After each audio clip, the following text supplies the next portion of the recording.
Hello traders, you're welcome to this video. In this video, we are going to be talking about how to draw trend lines on your chart, okay? So perhaps you have been seeing trend lines in different charts, or maybe you have been wondering how to effectively draw trend lines accurately. We're just going to be discussing that briefly in this video. So we're going to be looking at a step-by-step guide on how to draw trend lines on the candlestick charts, okay? First of all, the first thing you have to do is to identify the market trend. Before drawing a trend line, recognize the overall market trend by observing the candlestick pattern. That's very important, okay? Because the market can be in an uptrend, creating higher highs and higher lows, or a downtrend, creating lower highs and lower lows, or moving sideways, which is range bound. Now, in this situation, we have an uptrend. We have an uptrend here. Because in an uptrend, the price has to be creating higher highs and higher lows. You can see that there was a high here, the next high was higher than this high, there was a low here, the next low was higher than this low, the next low was higher than the previous low. So it continues like that. So we had an uptrend briefly here before we had a break of structure. Now as for a downtrend is when price is consistently creating lower highs and lower lows, as we can see here, okay? Lower highs and lower lows, as we can see here. We had a break of structure.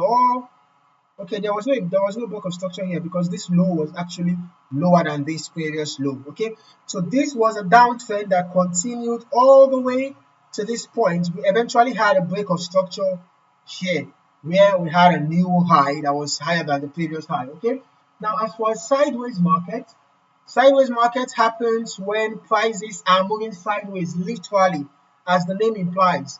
Sideways market occurs when prices are moving within a horizontal range. As in this situation, we can see the price was moving within a horizontal range, bouncing up and down, bounce off here, and like that and like that. We had a sideways market around here. There was no clear direction. Now, how do you select key swing points? Okay, for an uptrend, connect the swing lows. Okay, for example, we had a low around here, had another low around here, right? So just connect the two lows.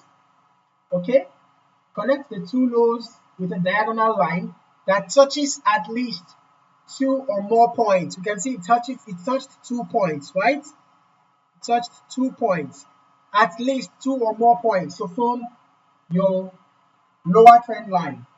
Okay, this line should be below the price, acting as a support, as we can see here. And as for a downtrend, you should connect the swing highs with a diagonal line again. Okay, you should connect your swing highs with a diagonal line, as we can see here, right?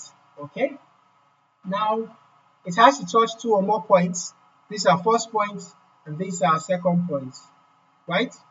Okay, the line should be above the price, acting as resistance, so that's very important.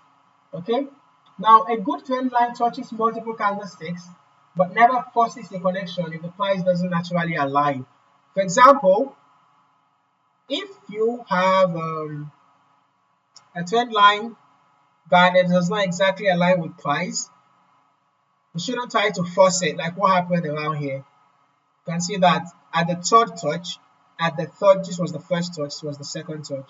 At the third touch, the price did not exactly align. We shouldn't force it. It happens sometimes, okay?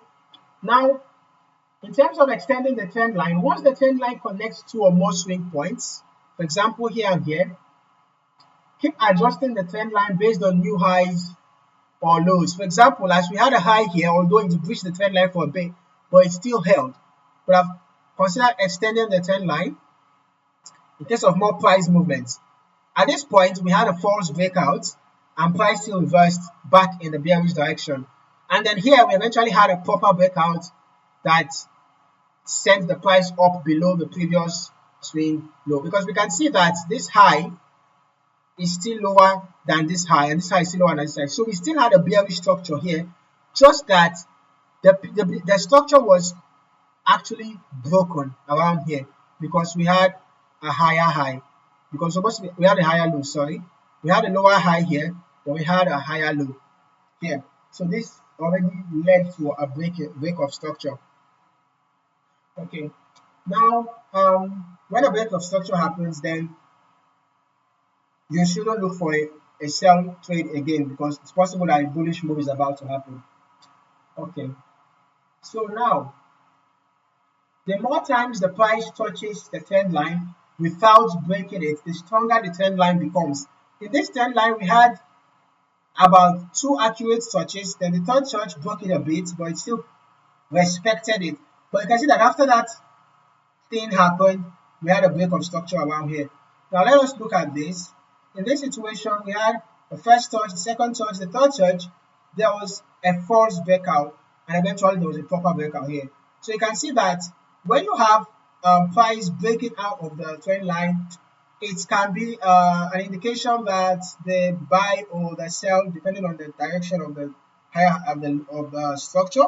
If it's higher highs, higher lows, we have a bullish structure. So if you have a break of the bullish structure, it's going to indicate that the bullish momentum has weakened. Okay, so why are trend lines essential for price action? It's important to identify trends early. When you spot trends early, it helps you to enter trades in the right direction. So trend lines are useful because when you have price respecting a trend line, you can be able to locate a possible entry point. Say that price gets to the trend line and reverses, you can find that as an entry point and an exit point as well when price gets to the upper boundary of the trend line. So if it's for a buy, it's for a low, you enter at the upper boundary, you exit your sell at the lower boundary. Okay, so it helps you to find entry and exit points, and trend lines help visually simplify price action because it makes patterns more obvious to spot. Okay, as we can see. So by following these steps, you can enhance your chart reading skills and make more informed trading decisions based on trend line analysis. I hope you found this video insightful. Kindly like, subscribe, and click the notification bell so you don't miss out on more trading updates. Thanks for watching. Happy trading.